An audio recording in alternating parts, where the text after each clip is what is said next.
celebrating that 5 months in of shipping, 4 months? Four.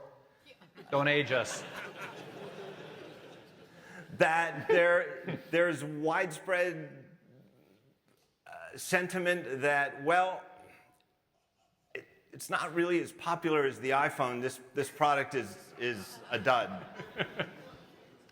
John, we've gotten that with every product we've ever introduced for new product. Truly, I mean, the iPod came out and people are like, oh my God, who's going to buy this? You know, at the time it was a $399 music player. CD players are $39. There's no future in this. And the reality is it takes time. It took us about 2 years, right? And iPod, if you remember, that worked out pretty well. But in the meantime, everybody was calling for its death. Same thing, by the way, for the iPhone. The iPhone started, off, and it had a fairly meager start. You may remember even after we were, sometime into it, we said, okay, we'd love to get 1% market share of the phone business in the first full year, which is 2008. We just barely made it, right? And that turned out pretty well as well. Got to 2, I think. Yeah, got past 2. I mean, we hear all the time. And Watch has gotten it. I mean, oh, what a dud! Who's buying this? It's working out pretty well.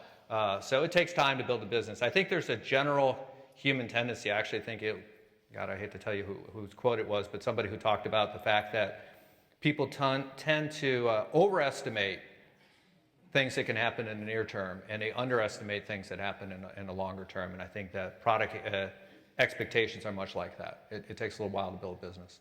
Well, and isn't platform building almost the canonical example of that? Mm-hmm. That what platform ever debuted as a huge hit?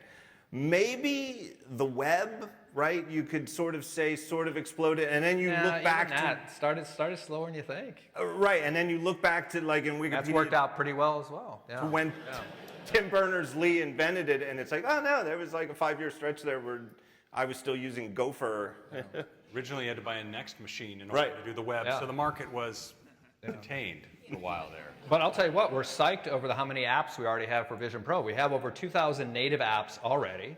We had over 1,000 just in the first few days, which was faster start than even we had for the original App Store. We have, and let's not forget, we have 1.5 million compatible apps. So there's a lot of things you could do with it even today, even as we're, as you said, building the platform. So it's pretty exciting.